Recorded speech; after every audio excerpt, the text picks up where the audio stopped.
Okay, so we'll start with a quick recap. All this was shot with the same camera. So if I want to start some new footage, I could just right click, new sequence from clip, and it's in here. And the beginner way, let me mute the track. The beginner way is just scrub and where you want the cut to be, drag the end, go to where you want it to stop, right there, grab the other end.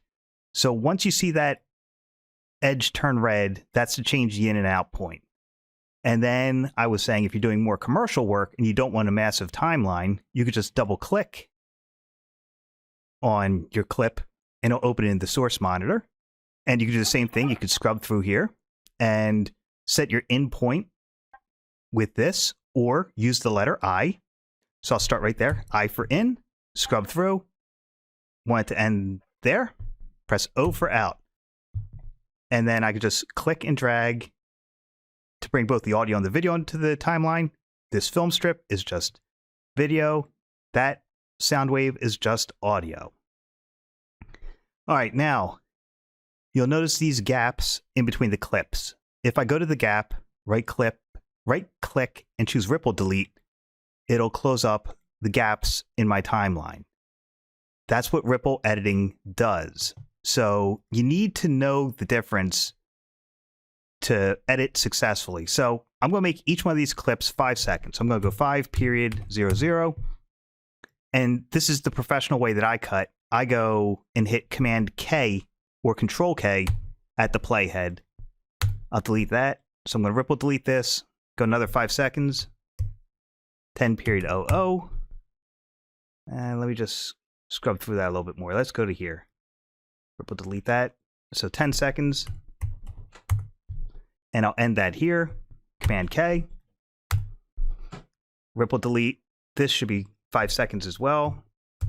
And I'm going to show you why everything's 5 seconds in a moment. Command K. Delete that. Right click. Ripple delete. I'll scrub through a little bit to about here. Have a great weekend. I'm going to hit Command K. Get rid of that. Ripple delete. Add 5 seconds to this, so it's 20 seconds. I'm going to cut again. Command K. Ripple delete this. And we'll go forward a little bit. Command K. Delete that. Go another 5 seconds. And get rid of that. Okay, so this is to zoom in and out of your timeline. So is also plus and minus. The zooming will occur where the playhead is. So it's zooming from that edge. I'm going to go a little bit more here. All right, so I've got 5 clips. They're each 5 seconds. This is why it's important to know the difference between a ripple edit and a rolling edit. We'll pretend this is a commercial, and it has to be 25 seconds long. Commercials would be 30, but, you know, I've got 5 clips just to, you know, make it, you know what? I'll put in this clip too, even though it's not part of the same shoot. So let me trim that out. Just so you got 6 different clips. This could be the spokesperson for the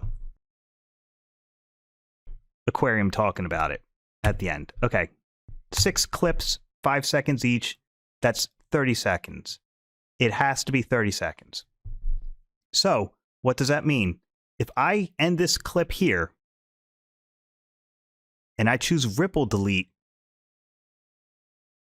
I'm no longer 30 seconds. Can everybody see how the duration changed?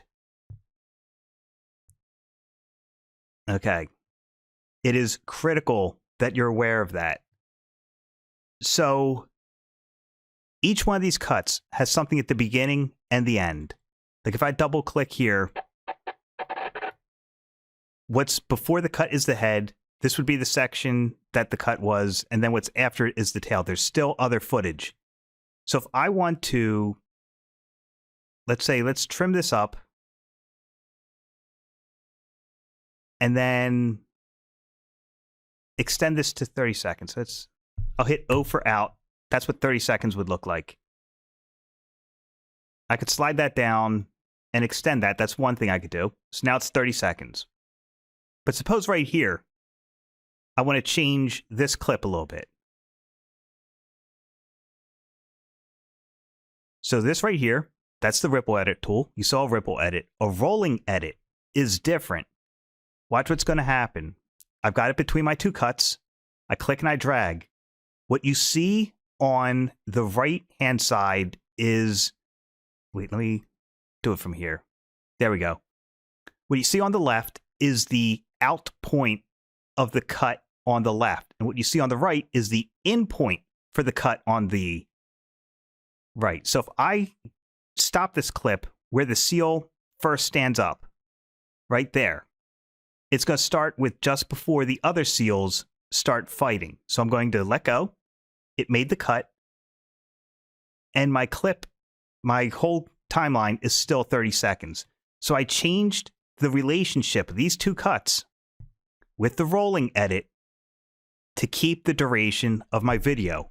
A rolling edit is like pulling down a window shade or pulling up a blanket. I'm covering up part of one of these clips with the other one. They're just stretching over each other. Okay, so that's the difference between a ripple edit and a rolling edit. And just a reminder, on this timeline, I've got all this on other layers. The normal selection arrow, I could click and drag, or I could use the track forward, track backward to move multiple layers across multiple clips across multiple layers to keep your timeline together in any way that you need to. So that's the track forward and track backward. It's always going to be from where you're hovered over. That's the way that one works. Just recap on that tool. So I've got a clip and there's some audio. If I want, I've got two choices if I want to edit the audio or the video separate. I could right click and choose Unlink. And what that does is it's no longer synced up.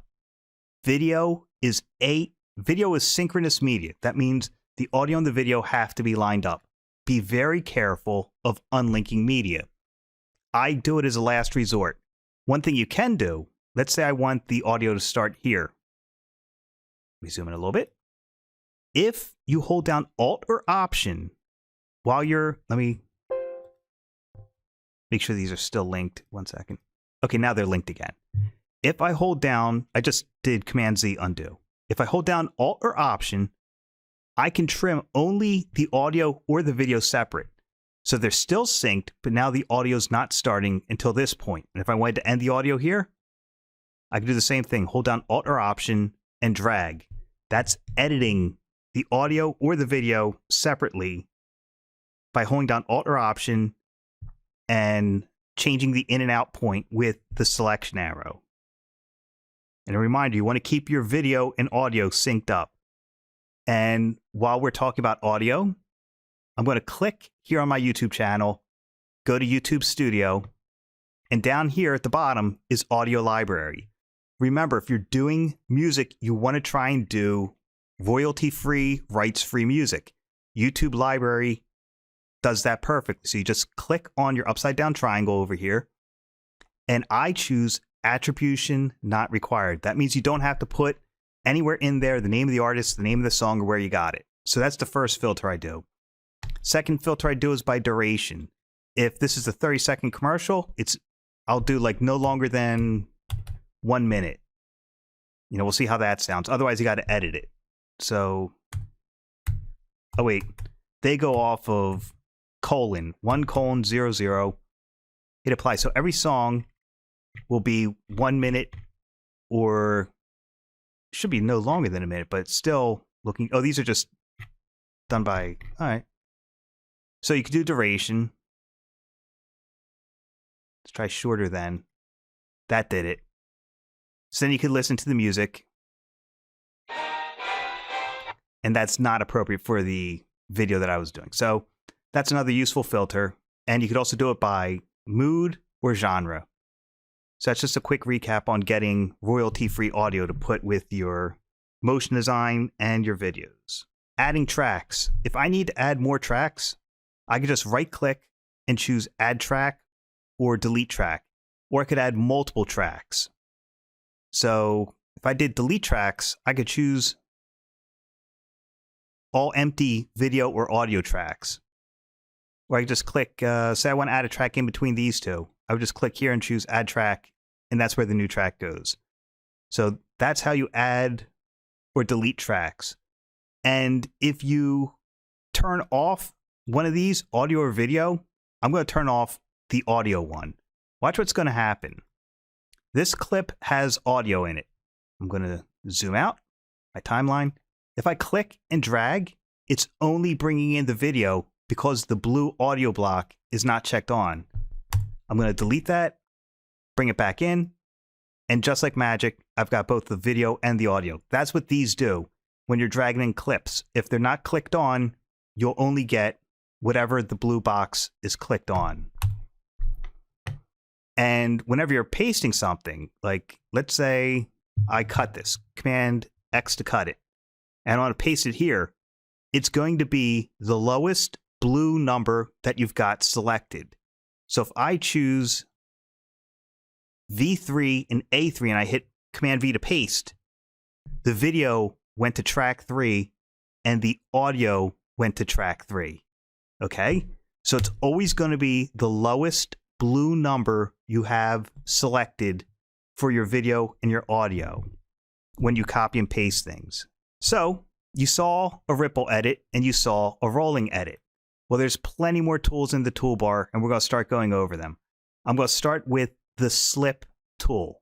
Slip tool, right here. One clip selected. I'm hovered over it. When I click and drag, it's changing what you see in that those 5 seconds. So you got your best in point and out point for it. So this is useful for commercial work. So right here, I want both jellyfish on the left. I've got a good in point. So that's showing me the new in point right there. So that's how you get your best short burst of video for like commercial work and B-roll. Let's try here.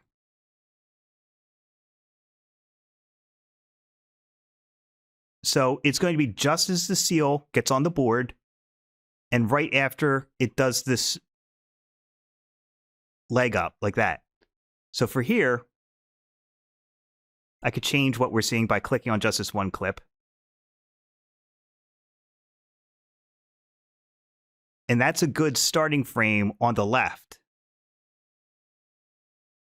So that's the best way of getting the best 5 seconds inside here is with the slip tool. The slide tool, I'm holding down on that to get it. There's the slide tool. If I hover over, the icon changes. So I'm going to click on the jellyfish this time. When I click and drag, look at my timeline.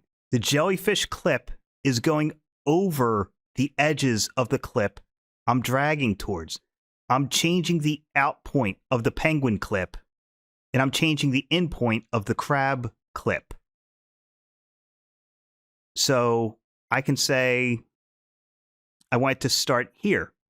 I've still got the same time duration. It just took this clip and extended it past the 5-second mark over here to end when I wanted it to.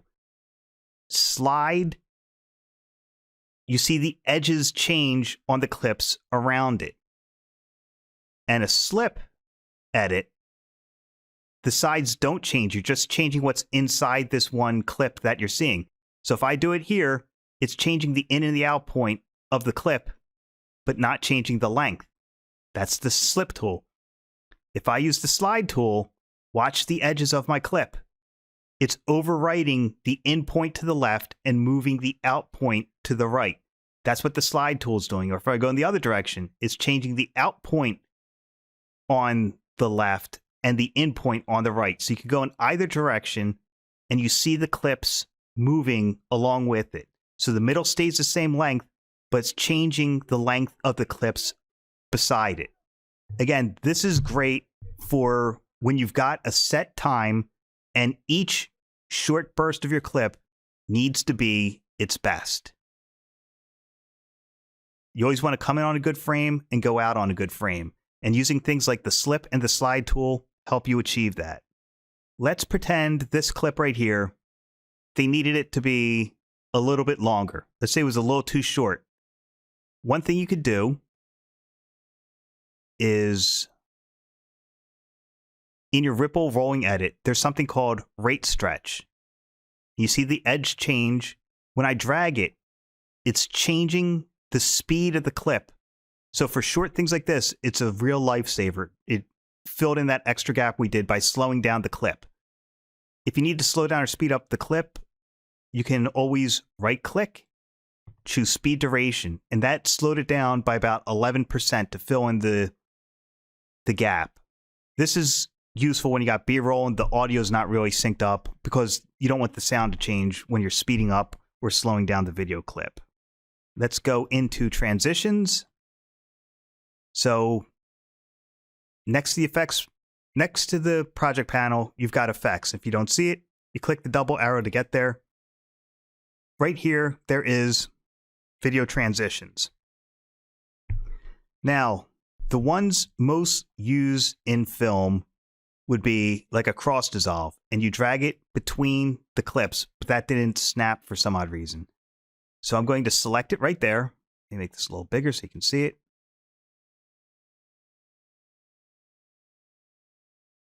You can drag these edges to make your clips taller. So if I go to my effects control, I can twirl all this down.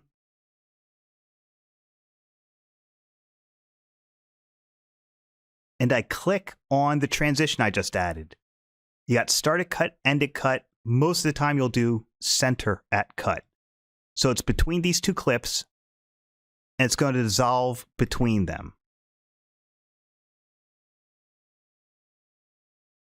So let me make this a little taller. You could choose show actual. Well, I got to be selected on it first. Show actual sources. And this plays the transition if you need to. So that's adding a transition. You could always make it longer or shorter. If I want it to be 2 seconds, just type it in there. Now it's a 2-second dissolve. Much slower. So you want to shoot extra so you can put transitions where you need them. That's a dissolve. Helps go from one scene to another if you can't get a good cut. It also shows a passage of time. Another popular one is dip to black and dip to white. I'm going to put that here. What that's going to do, I'm going to center it at the cut. There's my effect selected. And you can see both things. I'm going to do center at cut. Let's do 2 seconds, just randomly. Dip to black is going to fade out to black and then fade in from black. So based upon how long you have that, it's going to show a larger passing of time. So it's like if someone punched me and it went dip to black, stayed black for a while, and then faded in from black, and I was on a hospital bed, people would think I was like put in a coma from that punch because it was a longer passing of time. Same thing with dip to white. Let me put that there. And film dissolve is another popular one. I'm going to put this, I'm going to drag that over a little bit. Let me hold down Alt so I can, nope, okay, so that, not that clip. Let's go here. I'll do Alt from this edge. And I'll put film dissolve on here. Wait, that's not the one I wanted. I didn't want film dissolve, sorry about that. I want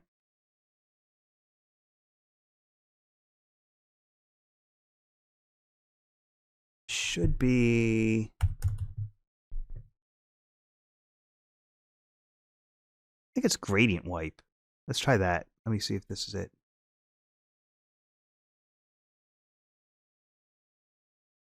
Yeah, gradient wipe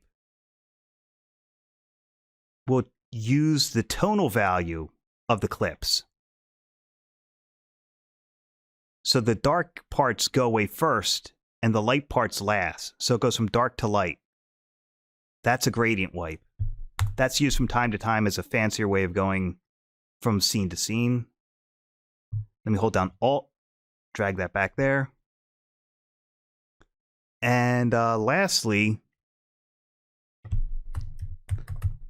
linear wipe. These are the most common. Oh, come on.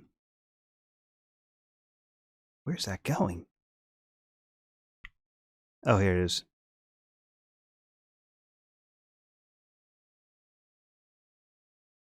It's like the Star Wars bar effect. So I think with this new version, I'd put this a little bit over it. And we could say from here to here, I'm keyframing it, just like we would in After Effects.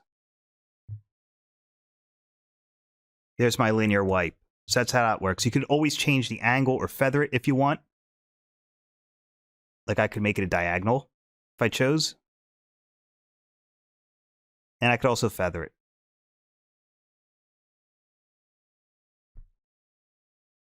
Hit spacebar to play that. There's the linear wipe. So they're the basics. Nowadays, they've got flashier transition packs. But if you need something calm, cool, and soothing, cross dissolve, dip to white, dip to black, and linear wipe are the standards to go to. The type tool, right here, just click on the program monitor.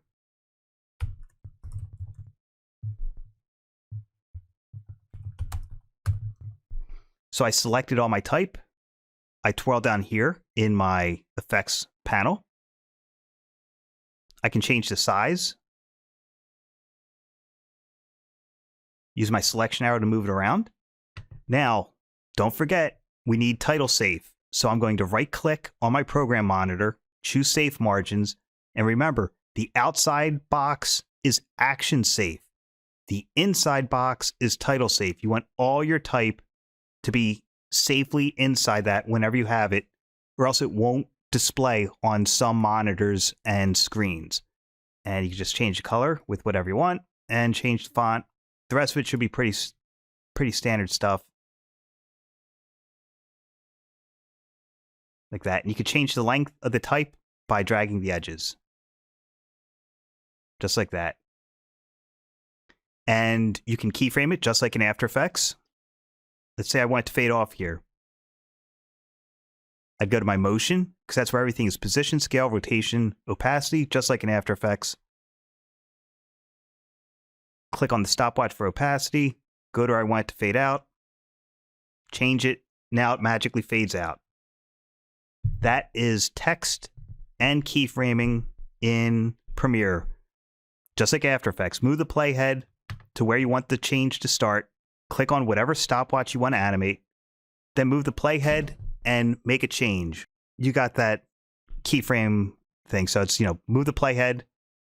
Don't forget this is previous and next, and that's add a keyframe. So this is where I want the change. I click the stopwatch, move the playhead to where I want the change to end, make my change, and that creates the second keyframe. You need at least 2 keyframes to keyframe animate anything, and they have to be at least 1 frame apart, just a reminder. Audio. All right, so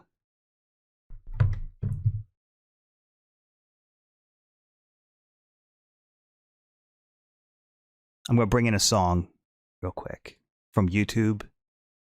So I just randomly picked one. So these layers with the playhead, that's what a sequence looks like. The purple film strip with the green audio, that's what a video clip looks like with audio and video. And just an audio clip is the green audio waves. So I'm going to throw this track down here, and we'll pretend that this is part of my commercial that I made. So I'm going to mute this as well. Remember, M is mute, S is solo. So I'm just muting this so that you don't have to listen to it loud.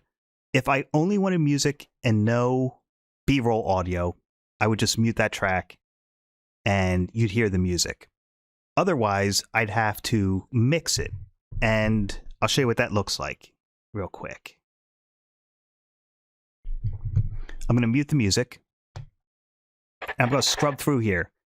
Now look at my volume bars. I have my volume bars wide enough that you can see the numbers on the side. So that clip is going up to -6 decibels on the side. So if I'm playing my music and I want to hear what this clip says, and I want the music to be quiet enough, it's got to be below -6. So I'll aim for like -12 decibels. So I'm going to mute my channel and then scrub through here. See, it's already as loud. So it looked like it hit -6. So I'm going to click off the level stopwatch so it doesn't animate over time. And I'll do -8 decibels. I'll scrub again. See, now it's closer to -12. So I'm going to unmute that and I'll take a listen.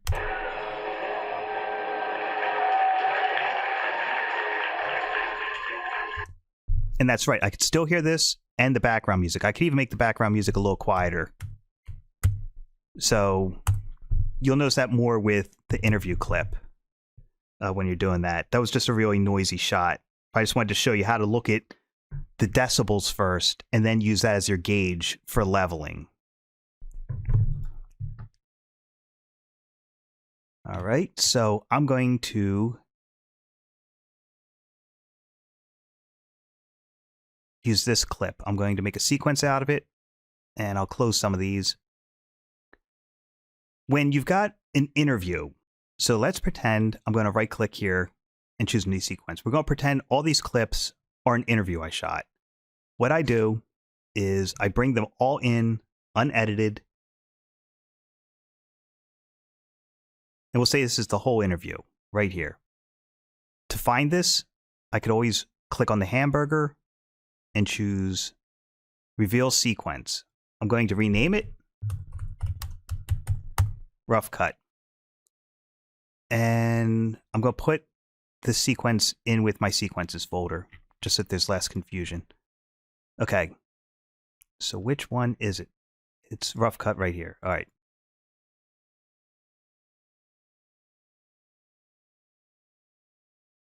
Let me delete this. There's no confusion.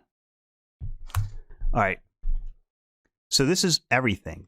And when I'm doing stories and interviews, I always bring in everything because there might be something you hear in the background or in the B-roll. So I would have a full shot of all the interview clips and then a full thing of all the B-roll in a separate sequence. When I'm ready to start editing, I right-click and I choose Duplicate. I double-click to name it.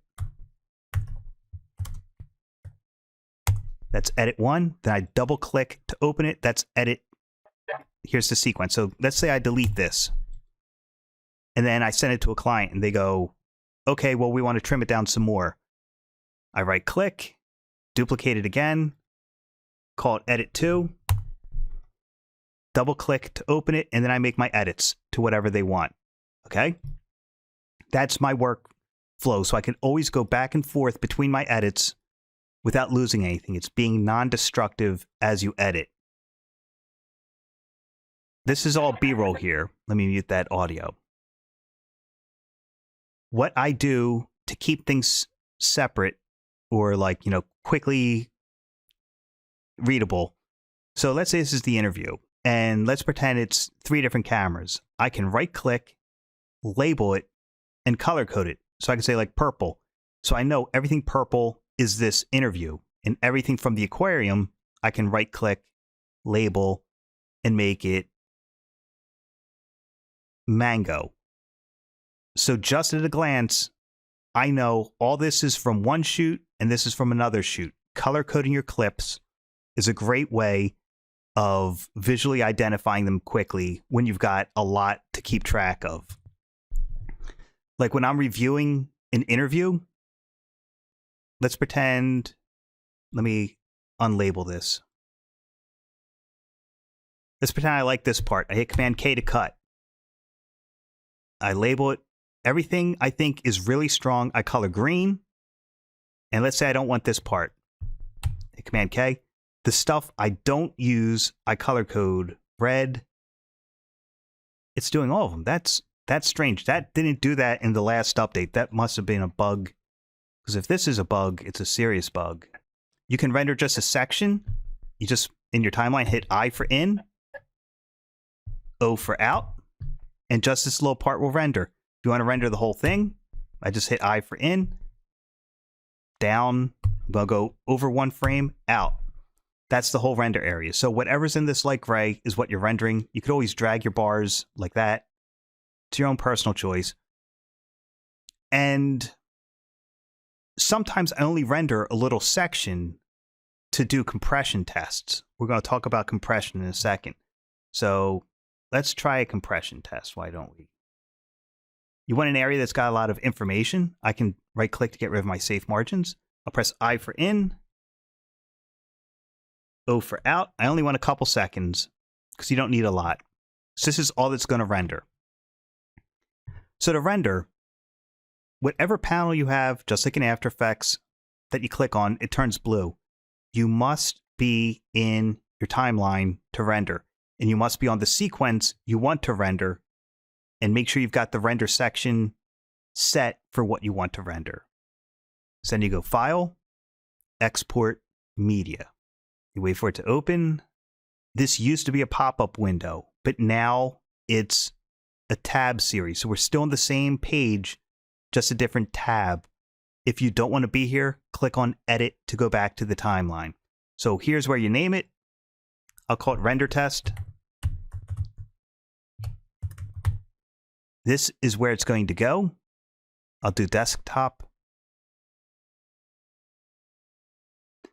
Now, for most instances, H.264 is good. Like adaptive bitrate high. You know, if you're doing something like a movie or something where the quality is imperative, you could choose AVI uncompressed. That won't be compressed at all. It'll be an enormous file. Or you could do QuickTime. Those will be really large. But for like YouTube and stuff like that, and websites, H.264 is the way to go. And down here, it's showing you the source. This is going to be 4K. Let me move the playhead. That's what we're looking at. And it's going to be 53 megs just for that little file. I could say, okay, well, let's test it high bitrate. I'll call this one high. Hit export. It's going to render out real quick. And then I can go back and export it again and make it low bitrate. The bitrate will change the file size. So this short clip at high bitrate is 53 megs. If I change this down to low bitrate, it's now 16 megs. That's crucial for when you're doing stuff for clients' websites.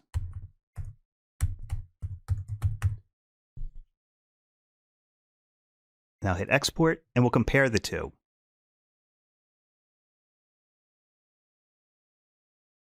So bring them back in.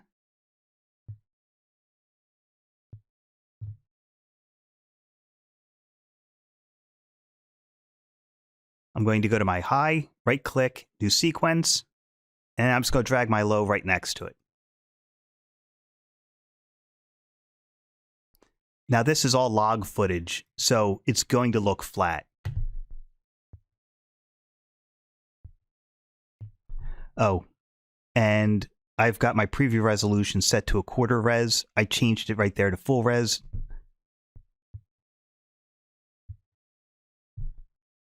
Let's take a look at it at 100%.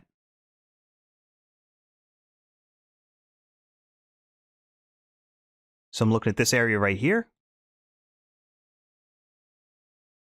I can see the difference already. I don't know if you can, but let me move my bars. If you look here, you can see through that part right there, and you can see all the texture in it. So I'm 5 frames in. 1, 2, 3, 4, 5. See how much more blotchy and less data there is there compared to that? You can see the individual hairs there. Not so much there. So we lost some detail, but if you're putting this on a website, it wouldn't look half bad. That's what compression does. You lose a little bit of detail to get a smaller file size. And let me go back here. Or was it here? Yeah. To clear the in and out in the timeline, you just right click, clear in and out, and that'll get rid of all that. reminder for the audio. If I change the level this way by turning off the stopwatch, it changes that whole clip. But if I want to do like a fade in or fade out of the music, I click the stopwatch, then fade it in over what amount of time I want in that volume. So it's going to go from quieter to louder over time. So lastly, I'll wrap up. We did transitions, we did text, we did audio, we did rendering. So we got a little bit of time. I'm going to do color correcting. So I've got this one clip. And if I go Window Workspaces, Color, it's going to pull up the effects right here on the side. And I've got all my scopes. So let's zoom in and talk about this. Reading scopes. Okay, this first one is called a vector scope. These boxes on the inside are the maximum saturation. You do not want the color breaking into those boxes. This is a wave form. The absolute top is pure white. The absolute bottom is pure black. You do not want to hit pure white or pure black. Most modern movies will stop between this 180 section and ride most of the image from here down without touching the bottom. That's why it looks like their cameras have so much dynamic range, because they're not going fully up to the top. So you're getting a lot of midtones in your image. This is the Rgb Parade. This is basically fairly white balanced correctly because the bottoms here are all roughly touching the bottom, but the blue's a little off here.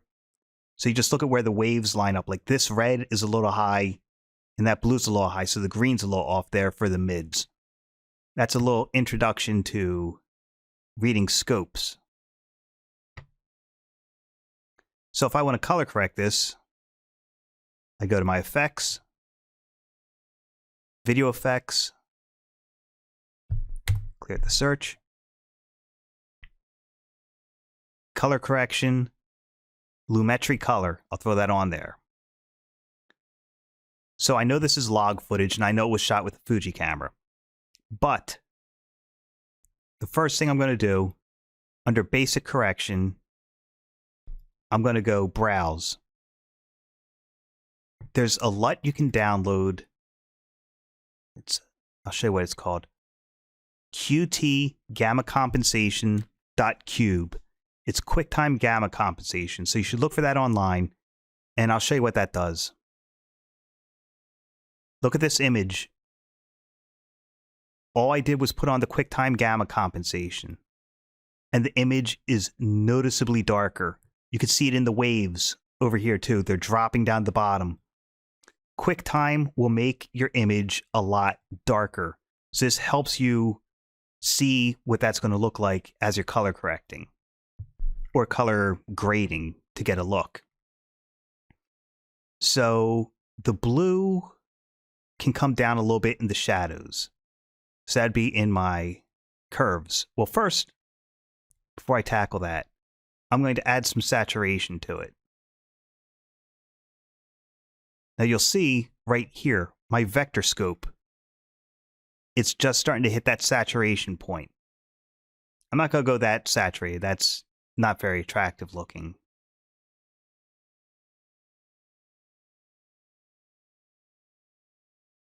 But I've still got some room to make it more saturated if I want to. Contrast. You'll see my waves change radically as I add or remove contrast. I'm going to add a little bit of contrast just to give it some little bit of push there. I'm going to bring the shadows down. I'm going to bring them up a little bit. The highlights can come up some to bring some life here. So I brought up the highlights. Let's bring down the shadows a little. Then black will bring down a little bit because we got a little bit of wiggle room there. Now I've got more density to my image.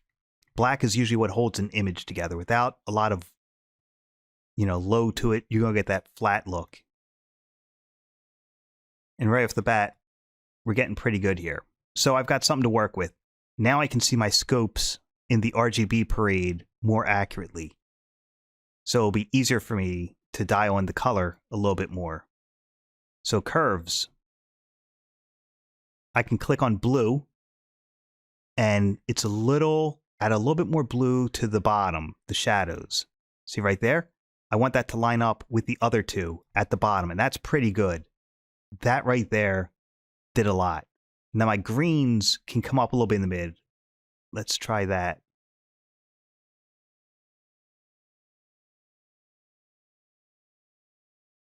Now it's starting to get a little bit, I like the pop it had with it not being there. I like that look a little better. So even though that's not totally on, I want a more red look. That's my call as a designer. And you also notice once I added that contrast, the saturation shot up a lot too. So I'm pretty happy with this. Some other things you can do when you're color correcting. Hue versus Luma. That would be if some color was popping too much. Like let's just say the blue is too much. I can pick the section of the blue and bring that down to desaturate parts of the blue if I wanted to. I'm going to click here to reset that. That's how you desaturate part of a color. Luma versus saturation. So if I click here and I bring down this end, my shadows will be in pure black. If I click here and bring that down, my highlights will be in pure white. So this is giving me clean highlights and clean shadows if I want that look. Sometimes that's a more commercial look. And just with those few seconds and looking at our scopes, that's where we were. See what the scopes look like here. And then with our color correcting, that's where we're at. We're broadcast safe, white balance is good, and there's a lot of tone in the image. Last thing I would do, last thing I always do, is I sharpen. So sharpen is not under basic, it's under creative. There's plenty of things you can mess around with. Sharpen, I don't go above 30, normally, with this camera that I shot it with. That just adds a little bit more clarity to the image. Also here, you could do, well, that'd be under basic. You could do your white balance here if you wanted to, if you don't feel like fiddling around with the scopes that way. So that's a quick introduction to color correcting, working off of log footage, bringing in a LUT. I highly suggest anyone who video edits to get the Quicktime Gammacompensation LUT. I can even put it in the folder in files, like where I put this stuff for like week 14. I'll put it in there for everybody to work off of. It's invaluable to have because the image gets so much darker once you export it out. All right, so that's it for video editing. Congratulations, you made it through that lecture.